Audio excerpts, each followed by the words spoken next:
Bien, y ahora en la noticia web vamos a hablar un poco de lo que se viene, la Marcha del Orgullo que se va a realizar el próximo sábado 5 de noviembre. Y saludamos a Soledad Linale, quien es militante de la Federación Argentina LGBT y miembro de la comisión organizadora de la marcha. Hola Soledad, ¿cómo te va? Bien, vos, muchas gracias por la invitación. Gracias por atendernos y dialogar con nosotros. Bueno, efectivamente la marcha se va a hacer el sábado 5 de noviembre. Hay varias consignas. ¿Cuáles son esas consignas? Bien, es el sábado a las 11 de la mañana empieza todo, así que esperamos que los principales están todos invitados.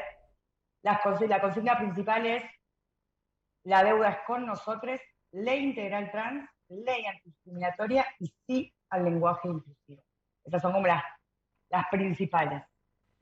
Bien, bien. Y un poco de por qué se llegó a esas consignas, porque imagino que cada año hay que trabajar algún reclamo distinto, algún reclamo nuevo. ¿Y cómo fue que todo el colectivo llegó a esa consigna? Porque son muchas organizaciones trabajando.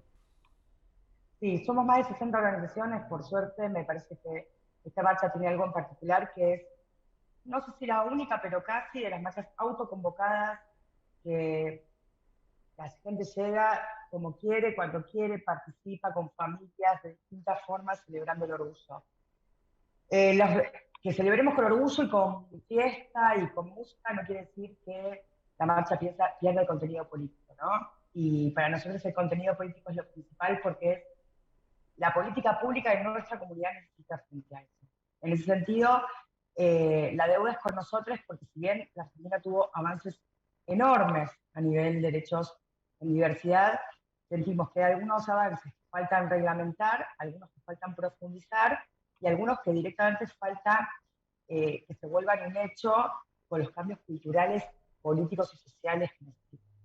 La ley antidiscriminatoria en concreto es poder profundizar con la ley de identidad en todo lo que tiene que ver salud, vivienda, acceso a la educación, eh, reparaciones que tienen que ver con la violencia que ha sufrido la comunidad en la historia de nuestro país, ¿no? En donde estar parada en cualquier esquina yendo a un kiosco era motivo de ser detenida y llevada a prisión, de ser violentada, de no poder acceder a un sistema de salud porque se violaba su intimidad, en donde no se puede llegar a conseguir un trabajo, en donde el acceso a la educación salvo los últimos años, reitero, donde hubo mucho avance, eh, era imposible. Hablamos, hoy existe una ley de cupo que la verdad es que también es muy clasista, si queremos, porque es para aquellas personas solo que han podido acceder a un montón de privilegios, tenemos que decirles, como la educación, cuando la mayoría no lo tuvo. Parte un poco de ese sistema en definitiva, si no, no.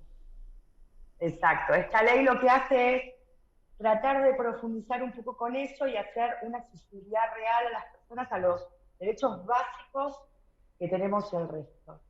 Eh, Después tenemos la ley antidiscriminatoria, vos sabés que la ley antidiscriminatoria en nuestro país es bastante antigua, que contempla específicamente muy pocos grupos vulnerados, y eso hace que de alguna forma eh, si bien se puede dar lugar a activarla de otra manera, no hay algo a nivel nacional que nos ampare. Sí existe en la Ciudad de Buenos Aires una ley antidiscriminatoria de la legislatura porteña que presentó María Rashid, sino que a nivel nacional la Federación armó toda una ley que trabajó con distintos juristas a nivel nacional, con distintas organizaciones a nivel nacional, con ministerios y otros sectores, que no solo cambia y agrega grupos vulnerados y acciones específicas, sino que además habla de una carga de la prueba en donde quien sufre la discriminación no es quien debe probar la discriminación, porque eso es otra de lo que tiene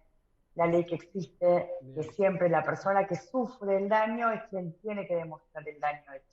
Digamos, los cambios generacionales no cuestan solo con el lenguaje, sino con, hoy nuestros hijos, no sé, usan una computadora a los 6 años y, ay, es muy chico para que esté ahí, nos llama la atención.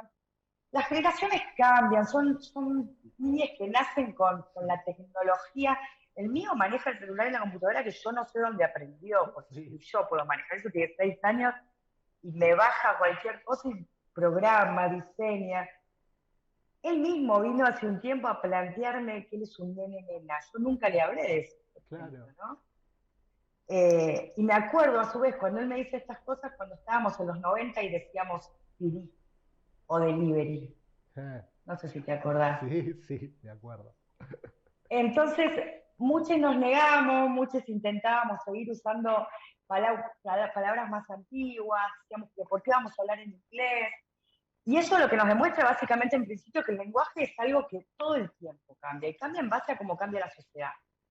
Estamos en una sociedad que hay una parte que todavía nos trata de construir desde un binarismo, tenemos que ser hombres o tenemos que ser mujeres. No podemos encajar en ningún otro rol. Y hoy en día, digamos, hasta tenemos una ley que nos reconoce como no binarios con una X en el DNI, y una ley que reconoce nuestras identidades como queramos, sin ser binarias, en la ley de identidades. Mm. Todos sabemos, digamos, que los medios de comunicación, el lenguaje, lo que hacen es hacernos parte. Cuando crecemos, cuando atravesamos la vida, siempre es importante vernos reconocidos frente a algo, ¿no? En una novela con un tipo de pareja, con un tipo de clase social, con un tipo de juego, pero de alguna forma necesitamos siempre esa identificación, porque vernos de alguna forma nos hace ser parte. Sí, sí. Cuando algo no está, no existe, no se ve, desaparece. Esa visibilización. Parte de la Constitución, Sí, perdón, sí, no, perdón, el desfasaje por ahí de la comunicación virtual, pero digo, esa visibilización que permite el lenguaje es muy buena, todo lo que vos explicás ahí, y pensaba lo que decías de los hijos, yo también tengo hijos, y veo que hay como un debate que estamos teniendo nosotros, ¿no? Que los chicos por ahí no los tienen y ellos ya van a hablar como quieran, más allá de que algún adulto se enoje o no. Reforzamos esta idea, recordamos, se va a hacer la marcha del orgullo el sábado 5 de noviembre. Ahora, para ir terminando la charla, quería consultarte sobre algo más vinculado a lo político, si bien esto es un hecho político, pero el recambio de la ministra de las Mujeres y Géneros y Diversidades, Ayelén Mesina, es la nueva ministra.